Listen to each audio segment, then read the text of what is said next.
തീപിടുത്തത്തിന് ശേഷം അടച്ചിട്ട Kozhikode medical college ആശുപത്രിയിലെ കാഷ്വാലിറ്റി ഇതുവരെ പ്രവർത്തന സജ്ജമായിട്ടില്ല. 3 ദിവസം കൊണ്ട് ശരിയാക്കുമെന്ന് ആരോഗ്യവകുപ്പ് മന്ത്രി ഉറപ്പ് നൽകിയ കാഷ്വാലിറ്റി ബ്ലോക്കാണ് ഇപ്പോൾ 2 മാസമായി അടഞ്ഞുകിടക്കുന്നത്. മെയ് 2-നാണ് ആശുപത്രിയിൽ തീപിടുത്തമുണ്ടായത്. കൂടുതൽ വിവരങ്ങളുമായി ദിസ്ന സുരേഷ് ചേരുന്നുണ്ട്. ദിസ്ന, ഇത്രത്തോളമായിട്ടും ഇതുവരെയും കാഷ്വാലിറ്റി പ്രവർത്തന സജ്ജമായിട്ടില്ല. രോഗികളുടെ അവസ്ഥ തന്നെയാണ് നമുക്ക് കാണേണ്ടത്.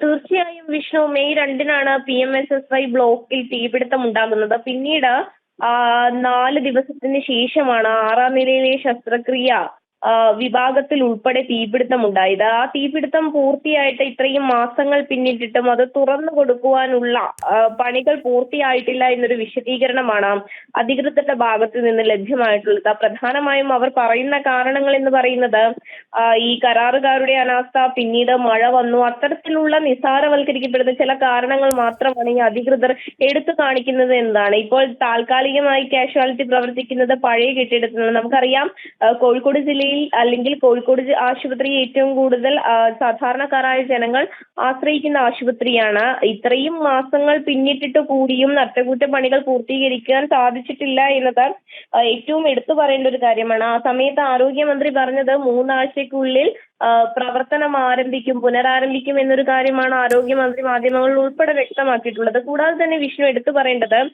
ഇതിൽ ഏറ്റവും ഈ കെട്ടിടത്തിന്റെ നിർമ്മിതിയുമായി ബന്ധപ്പെട്ട വലിയ രീതിയിൽ അഴിമതി നടന്നിട്ടുണ്ടെന്ന് BJP ഉൾപ്പെടെ ആരോപിച്ചിരുന്നു. അതായത് കെട്ടിടത്തിൽ അടിസ്ഥാന സൗകര്യങ്ങളുടെ ഉൾപ്പെടെ, അതായത് 150 കോടി അനുവദിച്ച കെട്ടിടത്തിലാണ് ആവശ്യമായ സൗകര്യങ്ങൾ പോലും ഇല്ലാതിരുന്നത്. അത്തരത്തിൽ വലിയ രീതിയിലുള്ള അഴിമതിയും അനാസ്ഥയും ഒക്കെ കെട്ടിട നിർമ്മാണവുമായി ബന്ധപ്പെട്ടും ആരോപണം ഉയർന്നു വന്നൊരു സാഹചര്യമുണ്ട്. എന്തായാലും ഈ ഓഡിറ്റ് ഒക്കെ പൂർത്തിയാക്കിയതിനു ശേഷം ഫയർഫോഴ്സിന്റെ അനുമതി ലഭിച്ചതിന് ശേഷം മാത്രമേ ഈ PMSSY ബ്ലോക്ക് തുറന്ന് പ്രവർത്തിക്കൂ എന്നത് തന്നെയാണ് നമുക്ക് അറിയാൻ കഴിഞ്ഞിരിക്കുന്നത്. വിഷ്ണു, ശരി, ദിസ്ന സുരേഷാണ് വിവരങ്ങൾ നൽകിയത്.